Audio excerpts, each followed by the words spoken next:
Breathe better and sleep deeper with the Levoit Classic 160 Top Fill Humidifier. Don't wait. Check out the link in the video description to get your Levoit Top Fill Humidifier on Amazon today and enjoy a healthier, more comfortable home. Welcome to Katy's Kingdom, where we dive into the world of music and uncover the biggest disappointments of 2024. Today, we're talking about some album releases that just didn't live up to our expectations.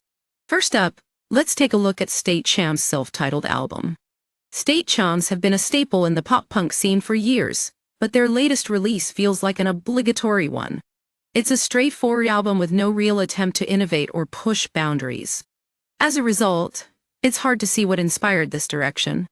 The album is nondescript and lacks any of the spark that made State Champs great in the past.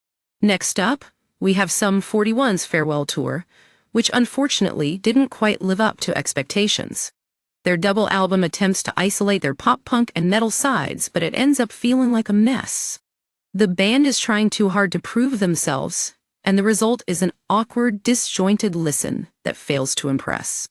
While She Sleeps also released an album this year that left us underwhelmed. Despite having its moments, Self-Hell feels like a clumsy attempt at exploring new sounds and styles. It's like they're trying to pull off Bring Me the Horizon without quite pulling it off. The result is a forgettable album that fails to deliver on its promise. Another band that had hopes for 2024 was Kids in Glass Houses. Their reunion album, Pink Flamingo, promised to be something special. But unfortunately, it feels like they're just going through the motions. The silky 80s pastiche is a bit too played out, and the result is an album that's forgettable and lacking in any real depth. But the biggest disappointment of 2024 has got to be Linkin Park's From Zero E. It's a plasticized, soulless record that fails to capture the magic of their earlier work.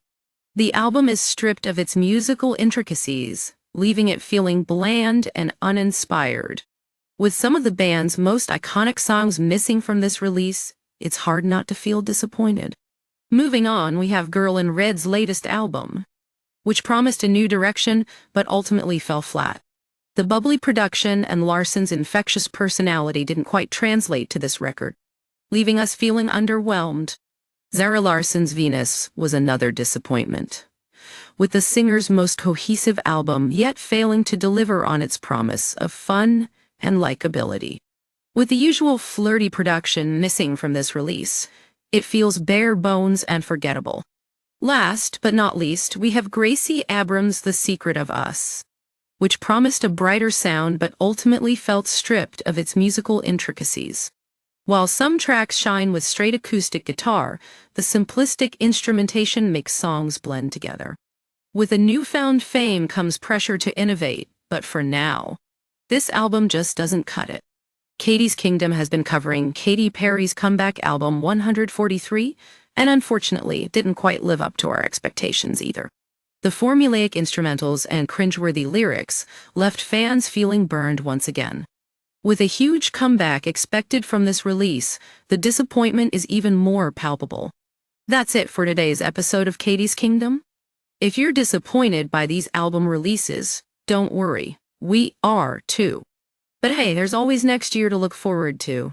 Stay tuned for more music reviews and behind-the-scenes peeks into the world of pop culture on Katy's Kingdom.